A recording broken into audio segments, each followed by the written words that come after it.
अस्सलामुअलैकुम वरहमतुल्लाहि वबरकातुहू। प्यारे दोस्तों और चैनल को देखने वाले साथियों, अच्छा मेरी टोपी को एक्सक्यूज़ कीजिएगा।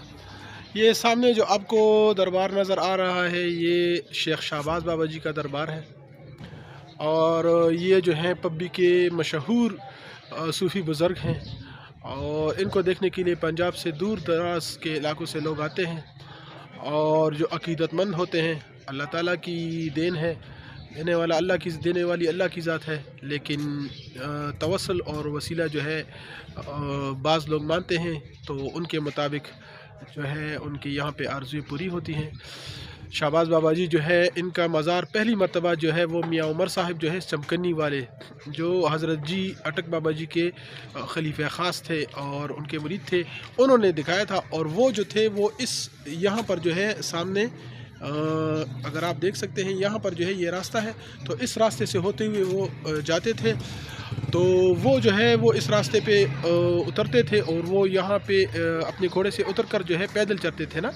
तो यहाँ पे लोगों ने पूछा कि आप जो है यहाँ से पैदल उतर के क्यों जाते हैं, तो उन्होंने फरमाया कि यहाँ पर एक बहुत अजीम हस्ती पड़ी हुई है, उनकी बेदबी मुझसे ना हो जाए। मियाँ उमर साहब ने, चमकन्नी वाले ने कहा। तो फिर लोगों को पता चला कि यहाँ पे एक बुज़ुर्ग हैं, फिर उन्होंने उनकी कब्र उनको निशानदेही करवाई और उसके बाद जो है आहिस्ता आहिस्ता आपके सामने है ये दरबार शरीफ जो है ये वजूद में आया। ये पीछे जो है ये जो है मियाँ साहब के बेटे का जो है वो है कब्र के ऊपर बना हुआ है। ये शहबाज बाबा जी का मज़ार नहीं, शहबाज बाबा जी का मज़ार ये वाला है, ये छोटे वाला।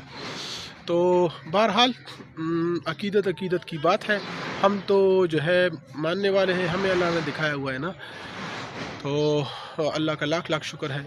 बाबा जी के जो सही फ़र्जंद वो होता है जो बाप दादा के रास्ते पे चले, तो वो हमारे एक जानने वाले हैं मियाँ नियाज़ कारी साहिब नियाज़, जो कि पोस्ट मास्टर भी हैं पब्बी के।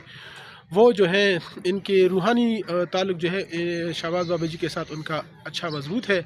और इसके अलावा जो है वो बस वो अल्लाह को पता है, हमें तो जो दिल कहता है हम वो बात करते हैं ना, मैं वो बात करता हूँ।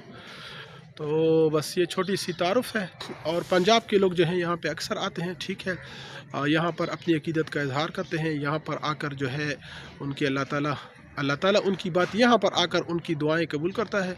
तो बस ज़हन की बात है ना और अक़ीदे की बात है।